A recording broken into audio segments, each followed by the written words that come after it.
Alright. Welcome back to the Red Pill Cartel. Uh, I have an awesome fucking band, two members of an awesome band called Salvador Dream, back from the 90s. They are coming back. I'm super excited and I'm super honored to have you guys on. Uh, Tell us a little bit about yourselves. Introduce yourselves. Okay, I'm Russ Klyne, and I guess I'm a founding member. uh, I met Ray and Toby through I met Ray through Grant McEwen. So that's basically where the story starts. And I was trying to learn jazz, and fusion music was inspiring to me at the time.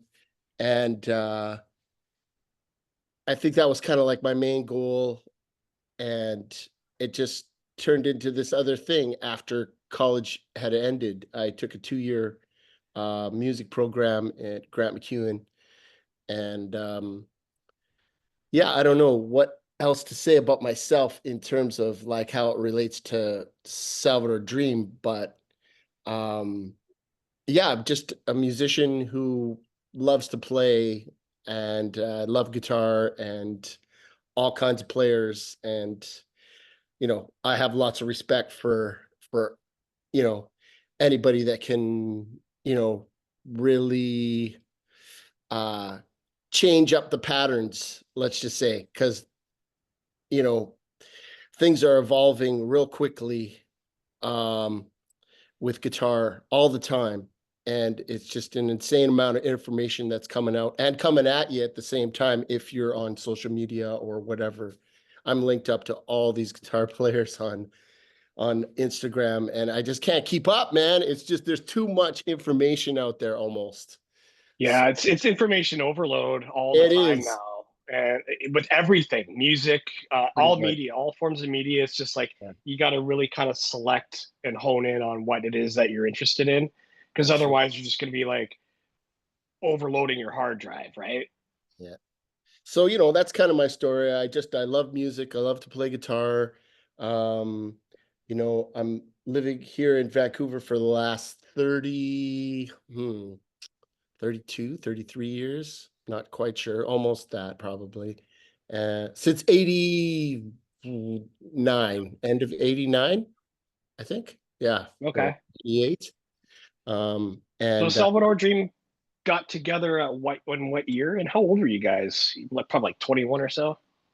I think I was out of college, so I was like 27 or something like Oh, that. okay, okay, But I could have been younger. But yeah, Salvador Dream started in like 90 or 91. right. Yeah. And that's kind of my And story. So, if Toby wants to tell his little story there for himself, go ahead. Yeah, I guess if you want to think of it in terms of, they're kind of two parallel things because on the one hand, I fix motorcycles and that's kind of my job. On the other hand, I play bass. I'm kind of like Russ, I love to play bass and I love music in general. I've been kind of a fan of music since I was a young kid. And I like lots of different styles and basically I like anything that's not sort of formulaic or I like creative music. yeah, Basically that's always been my thing.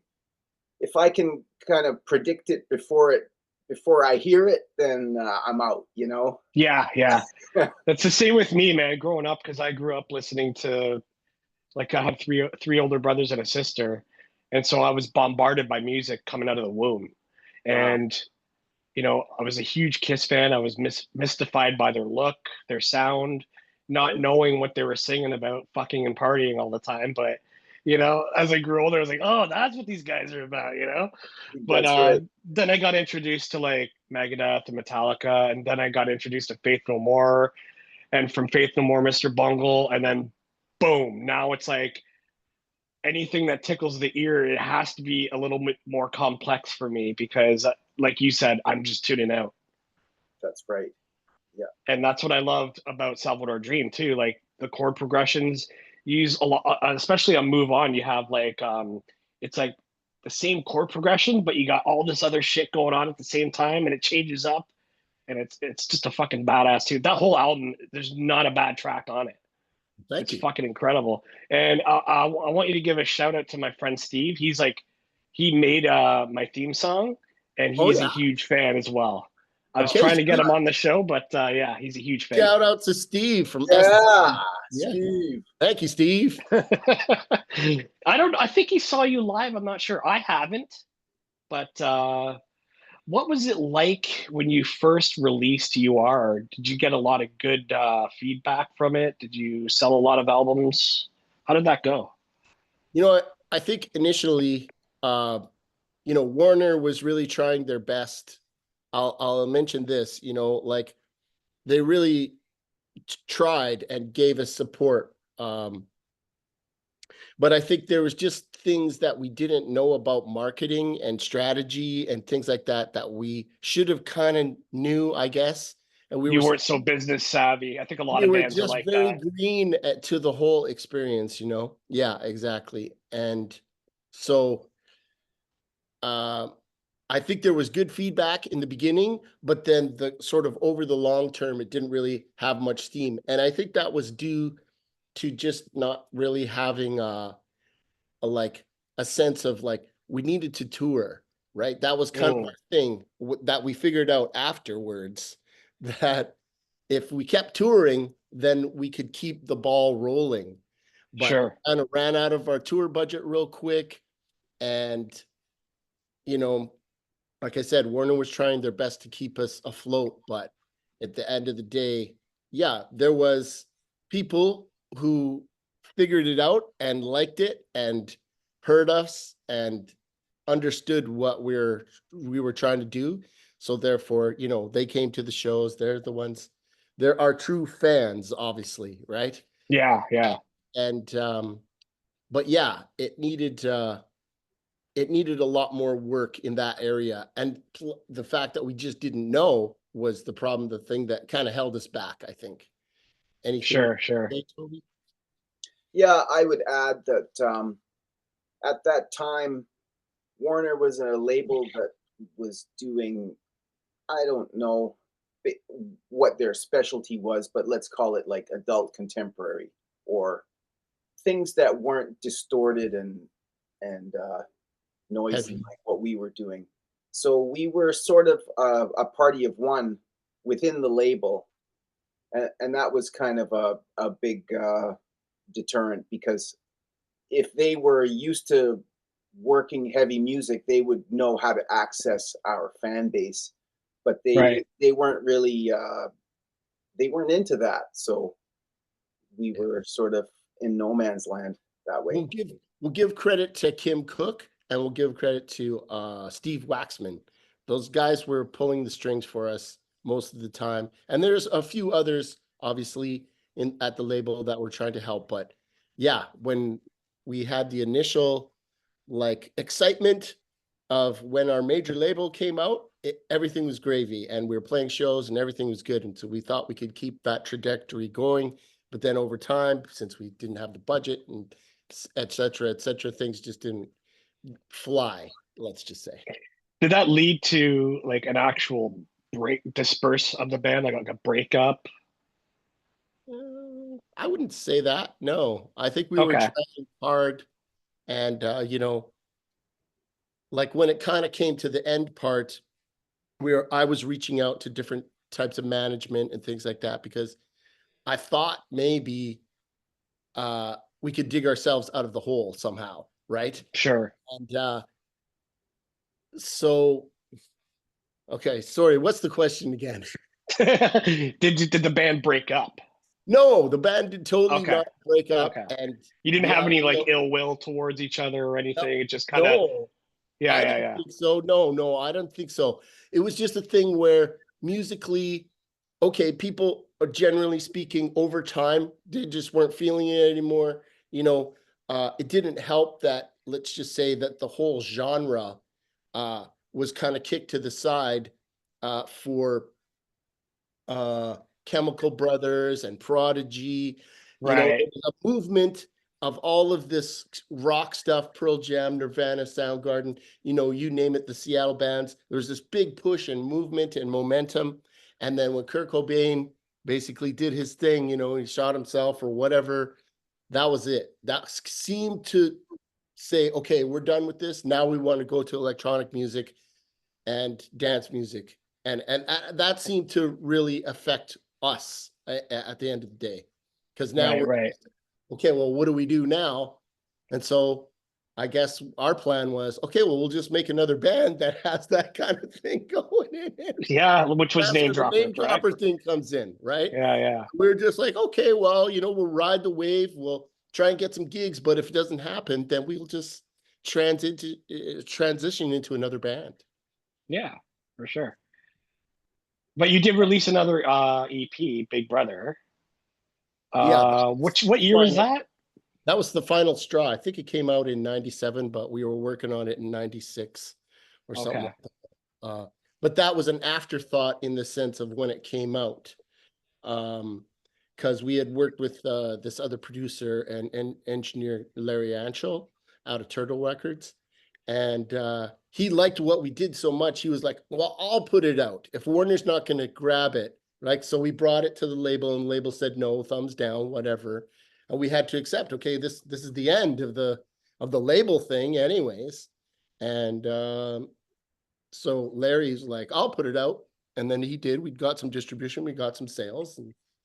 But then, yeah, eventually it just kind of petered out. It just wasn't, you know, we kind of lost all the things that we had, which were, you know, like a 24-hour rehearsal studio. You know, that really helps, right? When you're trying to create. Yeah. We lost that. So now we're all just kind of scattered and trying to do it at my place or whatever. And yeah, it just kind of just made a transition into like, well, what do we do now? I think we had a conversation. We actually had a conversation about this, if I remember. You know how we would do. You know, puff one in the car and let's have a meeting. You know.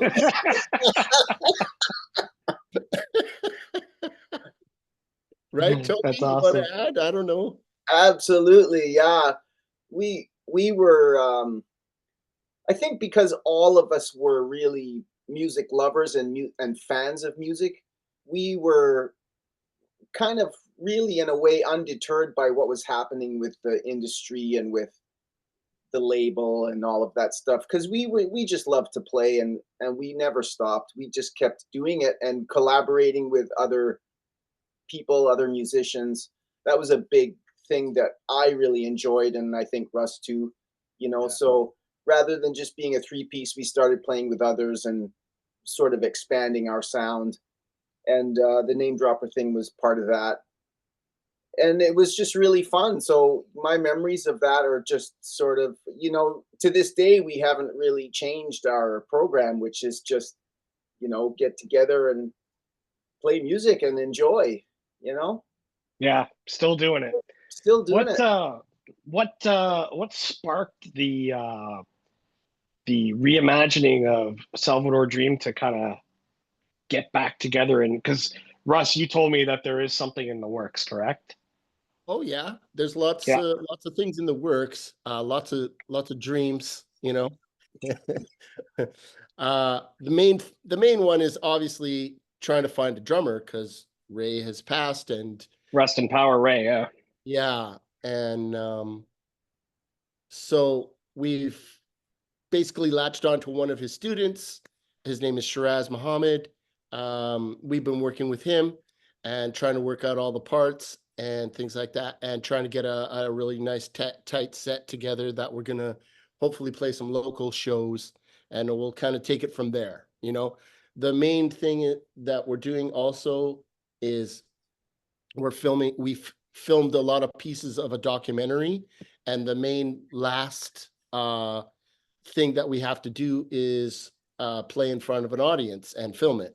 So that's what we're trying to do with our friend Tino Zoffel, who's a director and editor out of Toronto, who actually used to be a bass player in Vancouver, and that's kind of how I know him.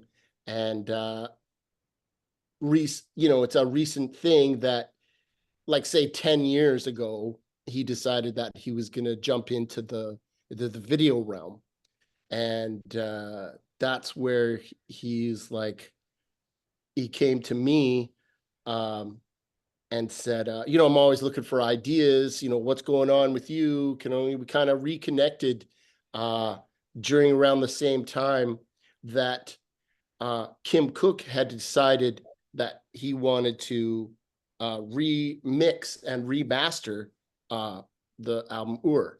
So Wow. so that was the kickoff to all of these dreams and ideas here. And So that is, you actually do pronounce it Ur. yeah, because I always thought it was like you are, like, yeah, like sure. you are fucking awesome. You know what I I mean? love Like, that though. That's the thing. I love other people's interpretation. It yeah. actually came from a city in Samaria. I don't know if Oh you're familiar shit. with. Yeah, it's deep. Like I'm a conspiracy theorist, I guess you want to say. So Have you been do for fit into this show very well then. yeah. I was checking your stuff, and I'm like, hey, I think this is gonna work. So I read this book called The 12th Planet by Zachariah Sitchin, and it Uh-huh. basically it talks about the Nephilim, and it talks about um, ancient civilizations that basically had technology that I guess the story is that the atmosphere of their planet Nibiru collapsed because it was they were searching for gold to Right. their atmosphere alive or something like this. Yep, yep, yep. And So they that's why came to Earth gold to is mine so, gold. Yeah, yeah, and then now made we're us the slaves. slaves. We're the slaves now, and they created us out of this wanting to have their atmosphere back, I guess. And so Yeah, you're speaking my language, man. right. So there you go. So some people know the story, right? Mhm. And that's where Ur came from. And I was trying to build a concept out of it in the sense of also having the end of the age, right? Right. So we're talking like Pisces into Aquarius. I guess that's what Mhm. we are at now. The end of Pisces is here. And so that was the And concept. fourth industrial revolution, Right. which we're Okay. heading So into. all Yeah. these things I was trying to conjure within the lyrics and the concept of the record. It was like, Especially on Move On. The more I look into that song, the lyrics, it's like, what if money was not an issue, oh And what if I could solve all my problems on my own? yeah, Tap into that higher power and just, there you go. boom. And Yeah. and that's why I think this album resonated with me for so long, is because of that. And most of the music that I listen to has that kind of message. That's the stuff that I like. And people are like, why do you like metal so much? I'm like, because it's about fucking empowering yourself. It's not about fucking the devil and, sacrificing kids and shit. It's Yeah. about learning to fucking help yourself grow and move on, right? There you go. Yeah. That's why, dude, I think like a resurgence of your music is, I think right now is the time, because there's a lot of people that are waking up in the world right now. Everybody's questioning everything that's going on, the government serving themselves and not the people. So we're heading into this new age of truth and self-empowerment. So I think your music really resonates with my audience. I hope it does, because I this is like I an hope so introduction too. to them. I hope it Yeah. resonates with a lot of people. And that was the concept 30 years ago now. Right, right. And so that's what I was thinking about back then. And then of course, there's all the books like David Icke and all this material that has come out since. And I was like, it kind of confirmed everything I was thinking about. And I thought that was really strange. You were tapped into something. for sure. Yeah. Yeah. Did it kind of feel scary at first? Because when I started writing music myself, I felt like it was coming from not within me, but from somewhere else. I didn't find it scary. I was always like, I was on another podcast and I used the word sandwiched in between these really highly creative individuals. You know, oh, Toby's here on the bass and raised back in the drums there. And it was just like, okay, what can I do to make this thing, the best it can be, right? And that was really the motivation for everything. So I had no time to be like, you know, thinking of those kind of emotions, right? Right. I didn't go there. It No, was that's more cool. like, how can I make this the best it can be? You just went with the flow. Boom. Yeah, Right. Yeah. totally. Yeah. It's totally cool, man. The logo, that thing, because Steve was like, dude, look at this thing. You can't fucking start and follow it. Like it doesn't, it's like never ending. You can go two directions and it's always going in one direction. You can't go all the way around. The idea was I'm that sitting there looking at it stoned out of my mind. I'm like, what the fuck? the idea is that it had three sides, right? But yeah, you couldn't, it's called a Mobius strip. There's no start and no end, but there's three Right. sides. And where'd you pull that out of? I think our art director at the time mentioned it to us or brought it to us. Like, here's a Mobius strip. It has three sides, the kind of representation. We needed kind of a logo or a symbol, and we were searching for one. And somebody mentioned it. Maybe it was the management. I can't remember, but let's just It's almost like your own because there's three guys in the band, so there's three sides. It's almost like the Zeppelin 4 runes that they made for themselves, right? As each member. But yours is all in one, which is fucking cool. Yeah. Salvador Dream. How did that name come up? Okay, that brings us back to when I used to live on Balsam. Was it Balsam, Toby? I don't know. Yeah, Balsam. Yeah. North and Balsam. Dude, there was just a bunch of dudes in this one apartment that we had. And I invited Ray and Toby to come and do rehearsals and showcases because they lived in Calgary. And so the name came out of the apartment that we lived in because we had all these Salvador Dali prints on the walls. And from the guys that were living there previous to when I showed up. So I think it was my friend Mike Deptuck, and Dan Kerslake, who eventually was doing the job of sending out the tapes to the record companies, cassette tapes, by the way, if you remember those. Anyway, yeah. Which are making a resurgence, actually, at record stores. Yeah, right. Yeah, people are down for the cassettes. Yeah. And so that was really where it came from. Salvador Dream, it was just mentioned. I think Dan Kerslake came up with that name, and he was basically managing us at the time, right in the very beginning. That's awesome. And it's the thing is, I love finding out where bands got their name from, but at the same time, I don't, because it kind of ruins the mystique. You know what I mean? Yeah. Like Salvador Dream, it can make you think of any number of things. True. It can make you think of Salvador Dali, the complexities of his work, but it also makes you think of El Salvador, as well, right? And like we have some fans in El Salvador. That's like, awesome. Salvador Dream. Yeah, man. El Salvador. All right. It's gotta be a good feeling if I'm sure you browse through the YouTube videos and see people's comments over all this time, and people still listening to that album. Still want it. They still want a copy.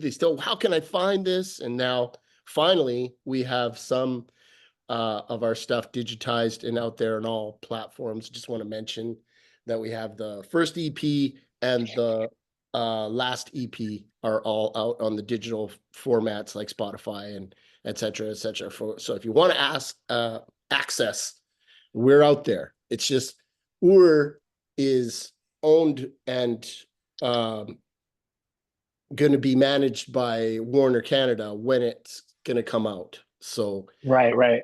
we don't have the marketing plan for that record.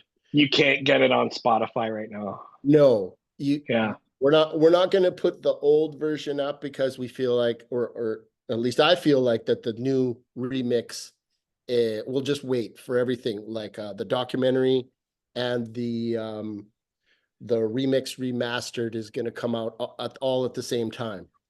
That's exciting. That's totally exciting for any Salvador Dream fans out there, and hopefully get some new people on board too, right? So Yeah, for that's sure. my goal here, to like meet you guys and help get this out there, you know? And it was so cool because one day I was just at work like last week and I was like, fuck, I got YouTube Premium now, right? Okay. So I'm like, okay, now I can listen to this on the go. I don't have to worry about turning the screen off. I can still listen to it. I can listen to Salvador Dream. And then I saw you there pop up with your new channel. I'm like, oh shit, really? Ah, no way. So then I reached out, right? It was What cool. I a feel like I'm the first to coincidence. be able to fucking do this. So it's fucking awesome. Awesome, man. Well, thank you. Yeah, appreciate it. You guys, do you not have any like a number of songs that you have ready for the next album, or? Well, we did do some demoing at the time of when we put out the Big Brother EP. So we have some songs from there, and I definitely want to use a few songs from there. I definitely want to create some new songs, which I've been working on. But yeah, that's the idea, is to get the new material out there as well once we've got it all up and running. Yeah. Meaning that, well, hopefully they could, I'm gonna definitely push for Warner to put We're out on vinyl, and also hopefully get us a tour of some type. And then once Nice. we've got those two things in the bag, working this older material, hopefully we could bring the new material at the same time, maybe. Yeah. So you got some kind of a future structure going on. Yeah. I feel like there's a game plan at work here. Yeah. Mhm. How does What it do you feel to think, not have Toby? Ray how does it feel to not have Ray in the picture? Oh, It's got to be heartbreaking. it's just, yeah, it's just harder because, to expect kind of any drummer to come on this gig and play like Ray is, it's, I just, it's just a very hard, tough gig. I wouldn't expect any drummer to come on it and just nail it, right? Yeah. Definitely have to spend some time with the record and the arrangements and the licks, and Yep. we're trying to do that with Shiraz. And there's lots of parts that he did get, but there's some that he didn't get, and we'll keep working it until it sounds good, Yeah. Nice. Hope they could play those ghost notes on Biggest Dream. Fucking, oh, I love that. I love that shit. Well, that's the thing, It's when we're talking about 45-minute set, that tune may or may not be in there, just because. oh, no way. Well, I'm just saying, hey, maybe it will be, but I think the idea is, like, you want to have a really tight and hard-hitting 45-minute set, and that one is kind of more like relaxed tune, right? It So is, yeah. I always think in It's a terms of, beachy tune for me. if we're gonna throw a really slower tempo one in there, then maybe it's going to be Black, Right. and so yeah, Biggest Dream, I'd love to put it in, but maybe that's in the longer set, like an hour set or something, that we can, Mm-hmm. fast tunes and slower songs, that's just me. Sonic Chamber is one of my favorites on the album. That will be in the set. Yeah, it's got to be, right? That's a wicked tune. Thank you. Yeah, man. Do you have any idea what? I got a couple questions here. Any idea of album artwork in your mind? What you want yet? Toby? Yeah, that's sort of a down the road thing, because Right now, we're just focusing on the music, the artwork. Yeah, Russ has I been think. collecting. He's been collecting images over time, and Okay. he's got a library of stuff which is just beautiful.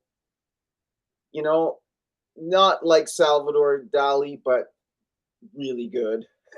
Right. Right. Yeah, So just yeah, we'll go through his catalog and we'll put some things together from there. yeah, yeah. There's all kinds of ways it can go, but I think, if Warner is managing and marketing this record, they're going to have their own ideas, and they're probably going to want to use the old logo and the old, just to solidify that, hey, this is, for the new artwork, yeah, it can go a bunch of different ways, but for the material that we've already done and remixed and remastered, I think they still want to go with the old logo and the old look. The gold Yeah, background. Yeah. gold background, etc., etc. Do you have a lot of material saved up over the years for the documentary? That was actually one of the problems about the documentary right now, is that Because even for me as a fan, looking up Salvador Dream is like a nightmare. You can't find shit. yeah, It's crazy. there's not a lot, but if we could ever get to Calgary and root through Ray's dad's beta tapes, there's a beta tape of us playing our very first rehearsal in Ray's basement. That would be something that I would love to get. That would be amazing. He probably That has like a would be treasure trove amazing to down there. see, man. Other than that, yeah, there isn't a whole lot, but we're still trying to build it and think about what we could do. The other day, I found some 8mm tapes of us playing with Ray as name dropper, and hopefully we can use some of that. There's tons of stuff maybe with Chaos, Ray playing as well, because I got Toby and Ray to come play a few tours with this artist Chaos. I don't know if you know, but I have a story about Chaos. an But artist keep from going. Toronto, an artist. Yeah, I have a story about him. Okay, well, hopefully it's Yeah. a good one. It is. It's cool. Okay, good. I've told it many times on this podcast too. All right. I've never met him. Okay. But I'm a fan. Yeah. I was doing some spiritual work, going through the Bible, feeling very dogmatic about my beliefs at the time. I'm going to keep this short. And I was trying to kind of break away from that kind of belief system. And I had this very vivid dream where I was walking through like, there was beds on either side, like an orphanage. And I walked down at the end, and Chaos was sitting there at the end with his legs crossed. And he held up a Bible to me and he said, "Brother, these words can either bind you or free you. The choice is yours." And I woke up. Okay. It was like a messenger came in the form of Chaos to tell me, get rid of this shit and move on. You know what? He'd probably really like that. Yeah, he'd probably really like that story. I hopefully gets to hear that.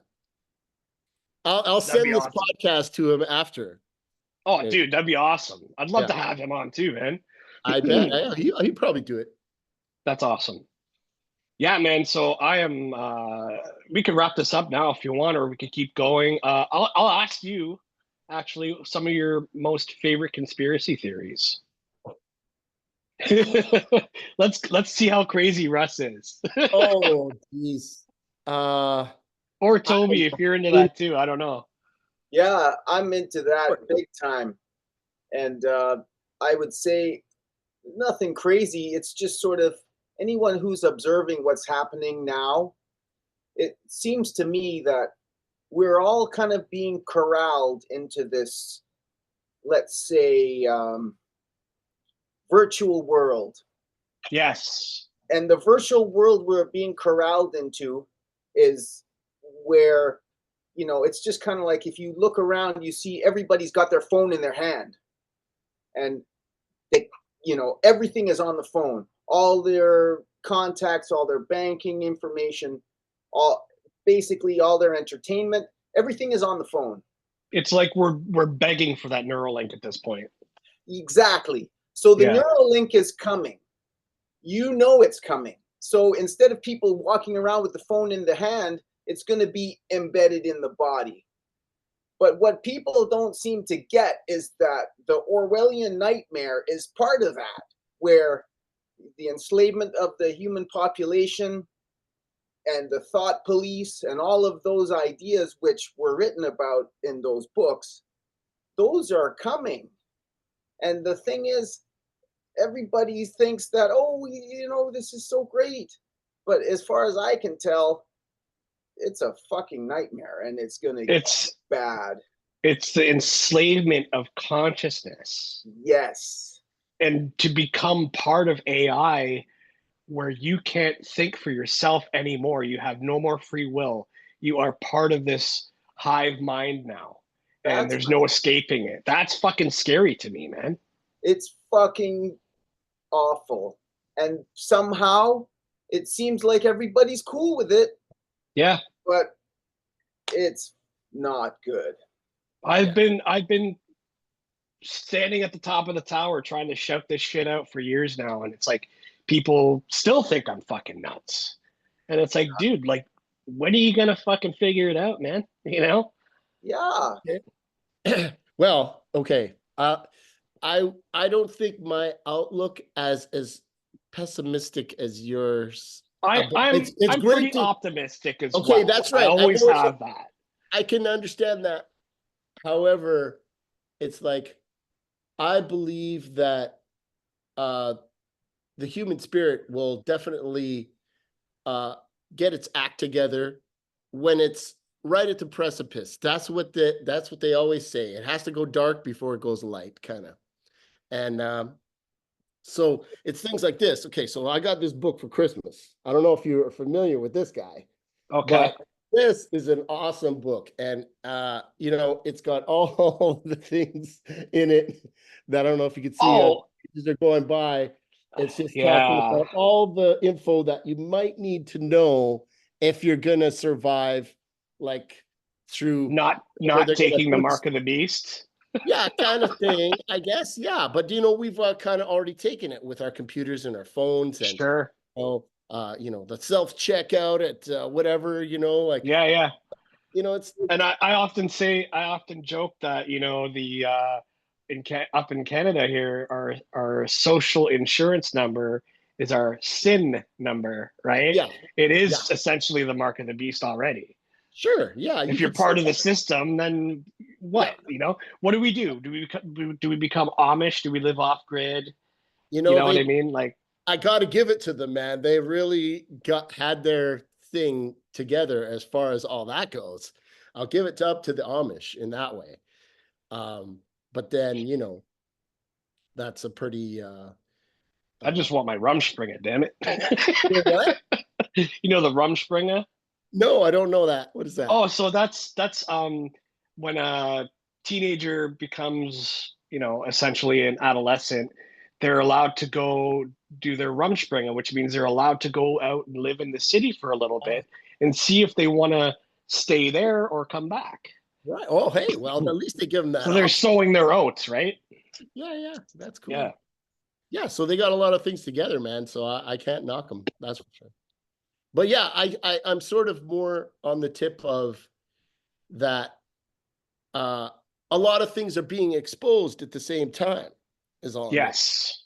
Right. Yes. So if people know how they're getting quote unquote fucked, then maybe there's a chance that they can turn it around at the last minute, you know. But they have to be kind of like exposed to the material and or exposed to the narrative. That all is not lost. We've got this, you know. I mean, that whole Trump movement, I gotta say, for whatever it's worth, they decided that they wanted this guy back again, you know. And so good for them. You know, they made their choice because they let the quote unquote left do what it needed to do. they went way too far on the pendulum, and now Yeah. everything's coming back conservative again because everybody's like, whoa, whoa, whoa, whoa, whoa, pump the brakes on that shit, you know? Thank you. Thank So you. up here we That's got Pierre now, and then yeah. down there they got That. Trump. There's that too. That's the Canadian equivalent, I guess. Yeah. You know. So there you go. So I try not to get too much involved in politics or say anything about that. I'm But not a huge fan of it either because I know it's all fucking smoke and mirrors anyway. So right, yeah, because a lot of people say, "Oh, it'll be worse with Trump," right? So I'm right, like, right. okay, well, I'll Let's see. I'll shut up until that happens, right? Until Right. we'll see. Exactly. Let's see. Let's just see how it goes. You know, But in the meantime, under his administration, it was better. So right? Well, there you go. A lot of people said it was, and so there you go. So, but I think there's a lot of eyes on the what's going to happen now, you know, and so in the meantime, you know, we're just going to keep rocking. Basically, that's how I look at it. Right? That's the best thing. Keep your vibes up, right? Yeah, and then you know, obviously, maybe I'll have some commentary in my lyrics about this time and this age, you know, because I'm always looking to use the evolution and the futurism in the lyrics and the concept of Salvador Dream as well. So I don't want to lose that, you know, because No, I think that would be good. Yeah. I started in one place and I kind of want to keep going with that. So let's see if I can, you know, kind of not predict, but just kind of be in the flow of that to see what happens in the next 30 years. Sure. Yeah. I won't be alive probably, but my legacy will live on. Or well, that's Salvador Dream's legacy will live on. that's the beauty. That the thing that I always think about the beauty of art is that it is pretty essentially eternal. Like you can go back and look at what these people have done, such as yourself. Like, who would have known 30 years later I would have been speaking to you guys? You know, it's like fucking crazy. Yeah, But this is a crazy moment for sure. it's fucking wild, dude. Yeah, I'm pretty optimistic about the future too. I mean, I think you have to be. I think you have to be just going forward instead of like sitting there stale thinking the world's going to end because it might not even happen. You know what I mean? In our time. Well, yeah, there's been a lot of predictions that said the world was going to end and they never happen, it seems like. Throughout our generation, it's like, year 2000, fucking world's going to end. Oh, 2012, world's going to end. It's like, but I will say the end of the age seems to be bringing all this exposure to stuff that we didn't know before. So I think hopefully people are receptive and, you know, I don't know what's the word exactly. Receptive. I don't know. Aware. That's exactly, yeah. Right. That's a perfect word. Aware enough to put it all together. Right. Toby, do you have any optimism? No, I do, but it's pretty dire right now because at least living where we live in Vancouver here, the way that the development of the city is going and the prices of, you know, just to exist in this town, it takes all the money anybody can earn just to live in a little fucking box. That's sad. And so you pay all the money that you can fucking make to live in your little box and have your dinner and your computer to look at, and everything's in the cloud, so you don't fucking own anything. All the information, you have access to it, but you can be denied at any point. Right. Because you know, all your photos, all your fucking banking information, everything you have as an individual is in the cloud. What does that mean? It means Could be shut down. It's not yours, motherfucker. Yeah. So that is kind of the point where I think, okay, we're kind of fucked. But the optimism that I have is kind of like what Russ says, and I do believe the human spirit is more powerful than that. And I think that positivity is exponential. So you don't need to have, you know, if you think of it like light versus dark, it's not like 1-to-1. It's kind of like two have the power of 4, which have the power of 8, which have the power of 16. It's so we don't have to be it. We can all just be positive, and the easiest thing is to smile at each other, to look at each other in the face and acknowledge each other. It's that simple, and it's nothing other than those ideas, just to remain Human. positive and upful, but to spread good vibes. And the biggest thing I notice, especially with the young people, is that the girls are in packs and the boys are in packs, and they don't really interact, and they don't look at each other, and they don't acknowledge each other, and the ageism and the sexism and all of those things are dividing people. And it's really simple. All we need to do is look at each other and say hello and smile. My man's got a point here. I agree. Awesome, man. Love it. I love this. I don't know if you heard this. Thank you. Excuse me. Yeah. I'll be right back. Okay. Yeah, man. Take care of things. Dude, this is awesome. Right? Yeah. Yeah, no kidding. How you doing? I'm good, man. Oh, what did you get for Christmas? We made we decided that we weren't going to exchange gifts because we're kind of going against that program. Yeah, So gotcha. we just got together and had some nice food, and Beautiful. just got with the family and hung out. It was nice. That's awesome. Yeah, good to hear. Yeah. What book is that you've got there? Oh man, this is this guy Harry B. Joseph, and he's a guy from the UK. Okay. And basically, he's kind of like another David Icke, in a sense. He's got some other like tidbits of information or whatever, and what does it say? It just says, just expand your mind and what else? I don't know. Just to elevate your consciousness. So right on. that's kind of where it's at, And it's just, kind of like a David Icke sort of a presentation with, it's got graphic stuff in there. It's got photos and, it just lays down a lot of concepts that he's thinking about. And it does make so much sense when you read it. At least for me, it does. And that's why I was kind of checking this book online a lot. But I was like, because you have to order it from the UK, I was like, oh, well, I'll just wait, that's down on the priority list, et cetera, et cetera.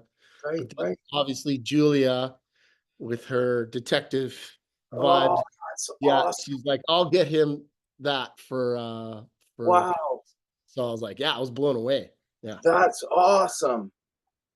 Yeah, I can't wait to have a look through that, man. Yeah, you should check it. It's a great book for sure. And there's volume 2 now. There's volume 2. I'm glad you guys are talking amongst yourselves. We're talking about Christmas and gifts and things like that. That book of wisdom, who wrote that? Harry B. Joseph. Yeah. Okay. Giving him a shout out. There's a lot of people writing books like this now. If you look on Instagram, there's a lot of people writing stuff like that. This whole one thing I was going to tell you about during the COVID thing, where they had us 6 feet apart, right? Yeah. Do you know about the toroidal field? No. So around every human is a 6-foot toroidal field. Yeah. Yeah. So they were intentionally trying to get us to separate from each other at the time. Okay. And that's what it takes. Okay, well, that's been mentioned, I guess, but not in that way. So that's good information to know. That's another divide and conquer mechanism. Absolutely, it is. Yeah. Oh yeah, for sure. That was big time. Divide people further.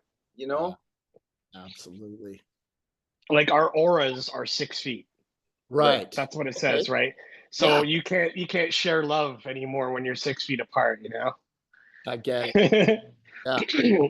It's so funny because it's a lot of people would call all of this stuff woo woo, but it's spirituality 101 essentially if you look into it. Mhm. It's what are you guys' thoughts on religion? Were you guys raised religious at all, or did you escape from that when you got older? Or Oh, okay. Well, you want to go first, Toby, or Sure, I'll go first. yeah, you go first this time. Basically, I feel like I was really lucky because I grew up in Barbados, and I was able to, at a young age, I went to church with my mom, and I was able to sort of have a viewpoint of sitting there and kind of watching the people, and I got the feeling that, you know, everybody's kind of going through the motions, but there's no real sort of connection. sure, And that was the feeling I had. And I never went to church since those days. You know, I was super young then, 5, 6, 7, whatever. And but then I spent a lot of time in the ocean, and I learned to surf, and I kind of had an epiphany just because I nearly died so many times. swallowed by the waves. Yeah, I Yeah, had the epiphany or the realization that, oh, okay, yeah, there's definitely greater consciousness than we are all aware of. We just need to tap into that. So it has nothing to do with the church or the religious ideas that are being passed around. You know, I think it's bigger than all of that. But I think the church is all the religions just hijacked what we're inherently capable of and put it into yeah, a box. that's right. But the church was kind of like the control mechanism over time back in the days. You know, the church was up to some really corrupt shit, and they were no different than the government is now. And they are no different than what's coming in terms of, you know, the control mechanisms that are being put in place now Sure. with the internet and with AI and all of those things and security, you know. Hmm. So that the church kind of had those functions in the old days. So I don't have any. I think that religion and organized religion is also a divide and conquer mechanism. So I don't subscribe to any of those. But I do think there's positive messages in all of those. No matter which one you choose, there's goodness wrapped up in it as well. Yeah. So, you know, it's not that all of it is negative, but at the same time, I think it's important for us to all think for ourselves and decide on our own and be sovereign in the end. Yeah. Absolutely. Yeah, totally agree. That's an awesome story. I mean, my story is a bit different, I guess, in the sense of that I did go to church a lot. My family was very Christian, I guess you could say. Uh, and I think they were trying to figure out what kind of Christian I should be for a long time. And so, yeah, we decided that we're going to be Catholics.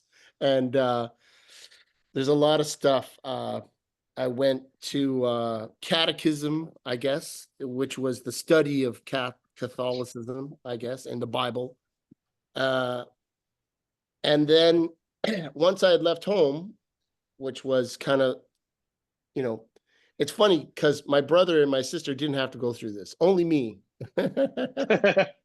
So You're the once I chosen one. figured out that that it just wasn't going to happen anymore after I left for college, I never went back to church. I had had enough of the teachings of the Bible and the church, and I just needed to find my own space with it. And you know, I'd always heard that, you know, God, you are God. I've always heard that. I've always, you know, it's been mentioned even in Catholicism, you know, Hmm. these passages in the Bible that basically say, you know, it's like you guys are saying, you know, it's a consciousness thing that you're, you know, uh, Christ is within you, like in this book of wisdom, they talk about the 33 vertebrae, and Jesus died on the cross, whatever, At 33 years old. 33, but it really is talking about the Christ oil that moves up your spine every Right. 33 days. So it has this loop around your, and it's I guess part of the Kundalini experience and things like that. Yeah.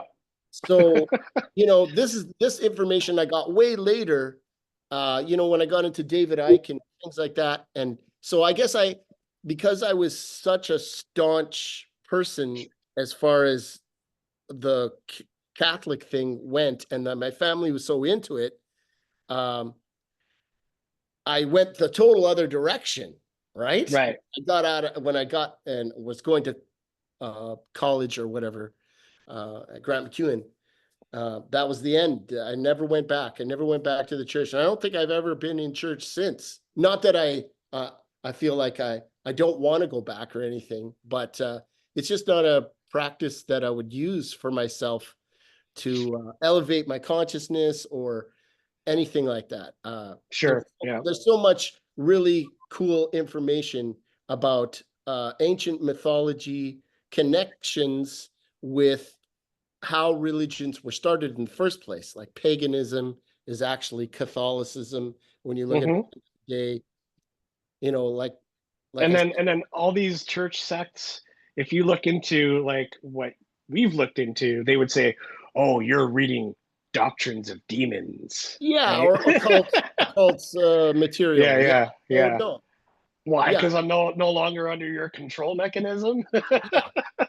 And like occult just means hidden. So all of this knowledge basically was taken away from, like, even like things like the Book of Enoch and things like that. I mean, I think it still might have credibility to some degree if you ever check that. But yeah, I just got influenced. Once I was out of college, I just was influenced more by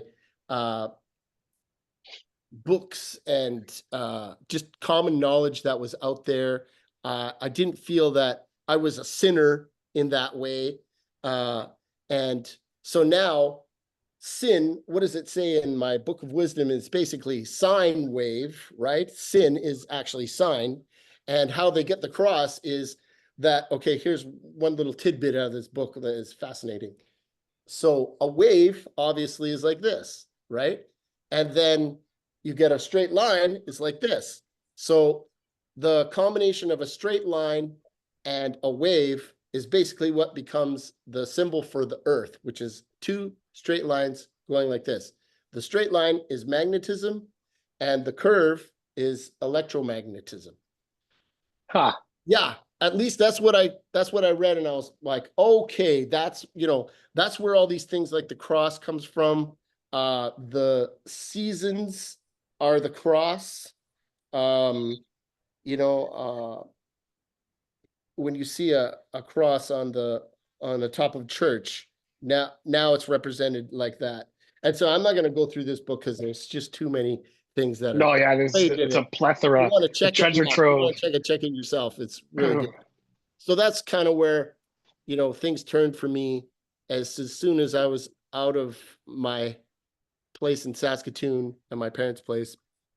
Then I just never went back, and I think I went fully the other way, and now I'm kind of more back, sort of centered, and I appreciate what the Bible has to say. I appreciate these things, but I also appreciate what other forms of religions and those mythical ideas from the start, like the Sumerians, the Mesopotamians, the Canaanites, the Syrians. There's all this information.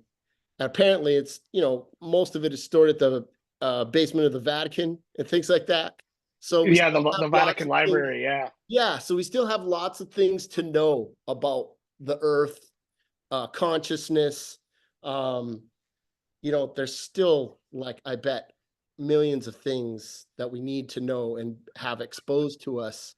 And these kind of things, this little book here and David Icke and things like that, just the tip of the iceberg as far as what we Absolutely. know, Yeah.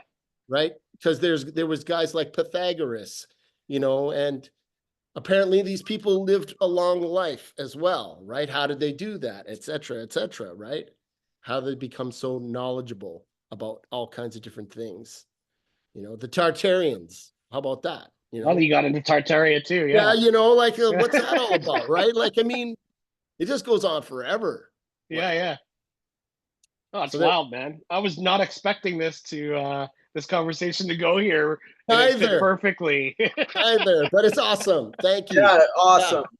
Yeah. Totally. So We cool. could talk about music for the whole thing. We could talk about the Salvador Dream story, but really at the end of the day, it's just, we just want to play great stuff. We just want to play really good music and have it sound tight. Bring That's that groove, really, yeah. that's the Salvador Dream story right there. Dude, Salvador Dream is a very tight album. Yeah. Every instrument is just fucking on point. It's You guys, whoever's listening to this, check out Salvador Dream. I'm super excited for you guys to see what the future holds. And keep in touch, and for sure. maybe Let's we'll do another one. get you back on, and yeah, for sure. Yeah, let's do another one when we're when we've done some shows and the documentary is out and Ura's out and the remix and the remasters out, all that. Let's do it in the future for sure. Awesome. In the future here. Here's one last idea for you guys.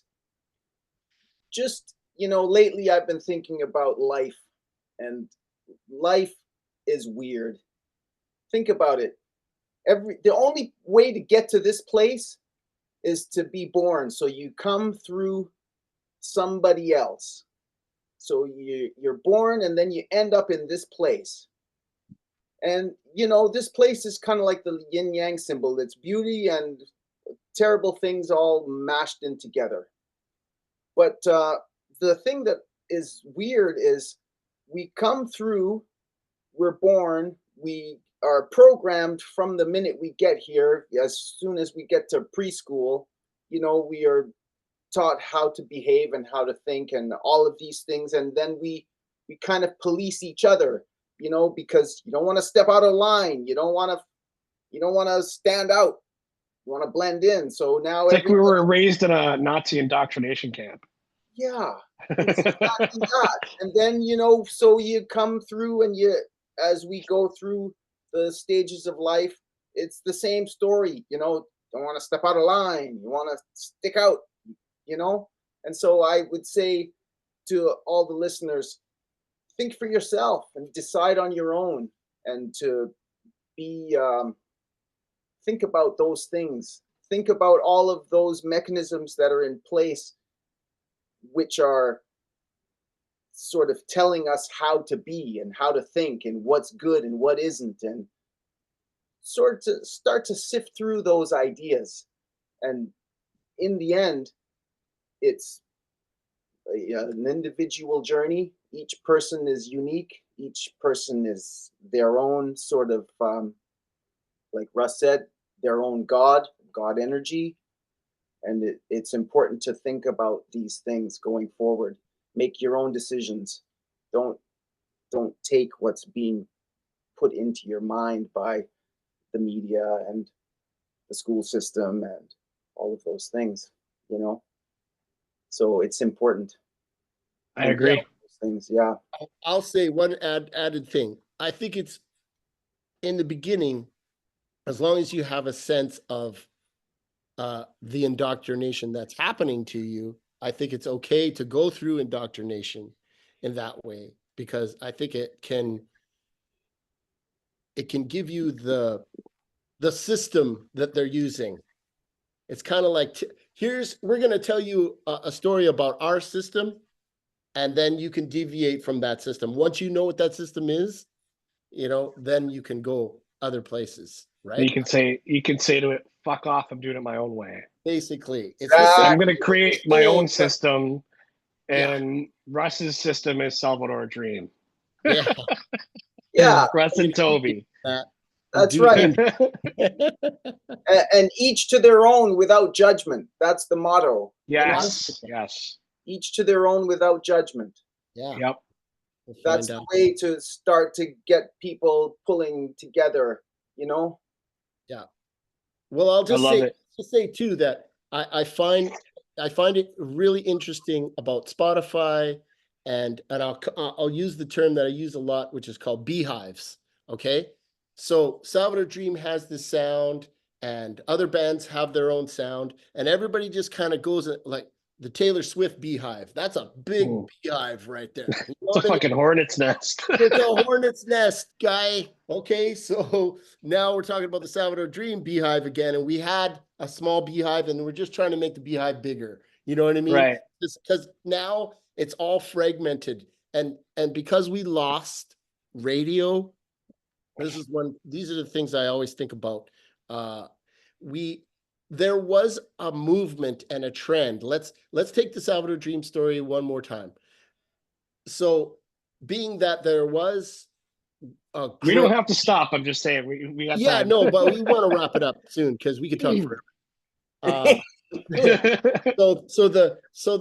So what happened was there was grunge, the grunge movement. There was this kind of metalish sort of thing going on, and that's kind of where we jumped in, right? Uh, as far as me and songwriting and things like that, I thought, I watched Nirvana, and I watched Pearl Jam, and I watched Soundgarden, and I'm like, you know what? I could do that. I could do that. I could do a sound like that. But I need my brothers on board. I need Toby and I need Ray to pull this off. So that's what I did. Like, I made it happen, right? And I went to Calgary, they came to Vancouver, etc. And the whole story unfolds from there.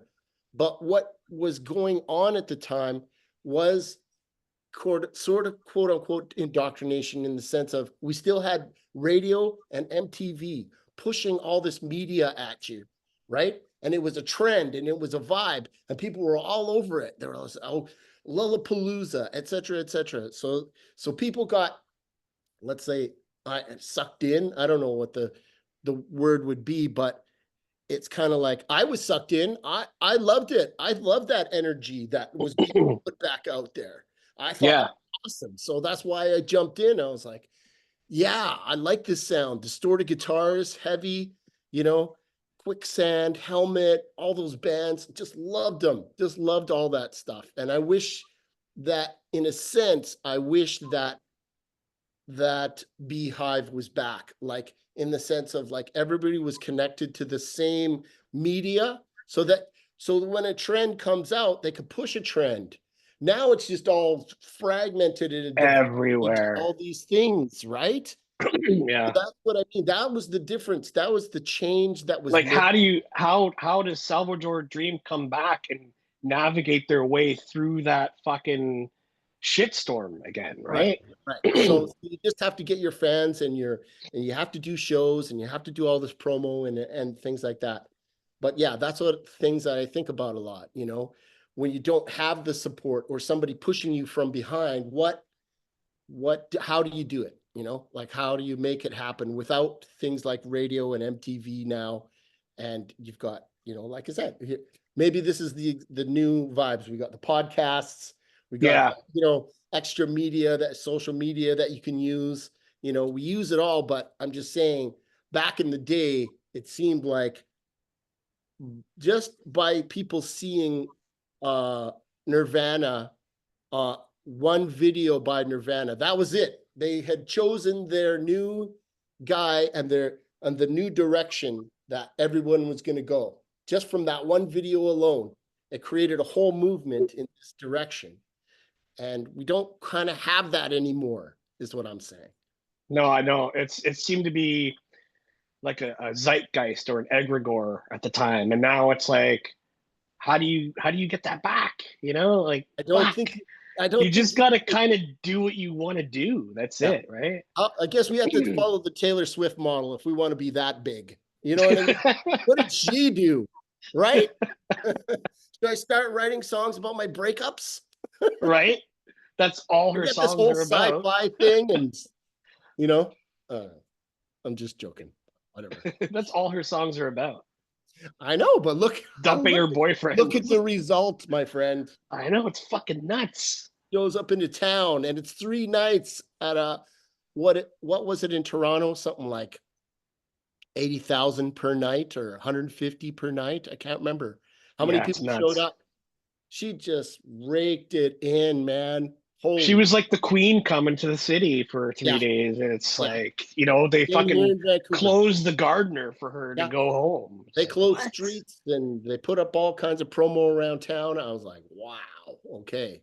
Talk Yeah, about but that whole thing I think is about you know, I don't listen to her music and I don't know her music at all, but I watched a little bit of a Tiny Desk concert that she did. And the thing that I got is that she's speaking to the young girls in right. a way about empowerment. So I think that's why she's so popular, because somehow she's reaching out and empowering the youth. Right. Okay. So I think, you know, In a good way, whatever. though? What's that? You have to question, though, if it's in a good way or not. Yeah, well, I haven't looked into it, so I don't really know. But I think that's why she's so popular. Yeah, I don't think it has so much to. Maybe the music is great. I don't know. That's not my flavor, so I'm not checking it. But I But think that's it's what less. she's about. It. That's what people have gravitated to is her energy about that. That's what you're saying. Yeah, but what I mean is, it's less about music and more about that. Right. You Gotcha. know, Yeah. it is how it strikes me. Right. Well, we're not doing that, so No. we'll hell take our no. lumps. We'll take our lumps. I think it's safe to say there's no Swifties among us three. Yeah, that's right. That's I know. right. Okay. But yeah, man. I guess we'll wrap it up here. Sure. This went way better than I thought it would. Thank you, Davey. Fucking great, man. Yes. It's an Awesome. honor and a pleasure to speak with you guys, and we'll get it again soon. So, if you have, do you guys have like a link that you want to put out there? Yeah, probably a link tree is on our Instagram. So Okay, will link you to whatever. So I'll put that in there. It's Salvador so Dream, easy, man. Salvador Dream official page on Instagram, and it can take you wherever. I mean, we're all over the place right now. So in terms of like we have the Spotify, we've got the YouTube. You can find us. We're not hidden anymore. We're not Yeah, yeah. anymore. We're mainstream. We're trying to be mainstream digital guys right now. So I love it. I love if it. you look for us, you'll find it. But yeah, Instagram has a link tree and Facebook has a page, Salvador Dream page. And yeah, you can find the music is out there. The first EP that we did, 5-song EP, and the 3-song EP.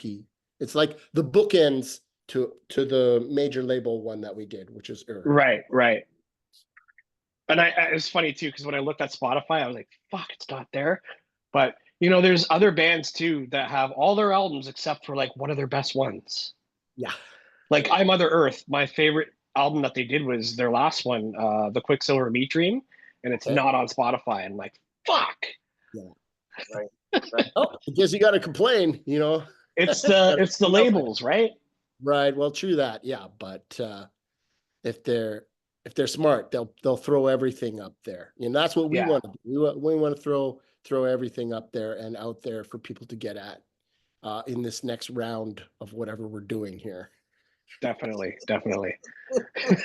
Gentlemen, much love to you guys. Success Likewise, in the man. future. I'm excited. Thank you. Yeah, thank you. Great All podcast. right. Okay. Peace, guys. Thank you. Care. Ciao. And we'll do this again soon. For sure, for sure. Okay. Right on.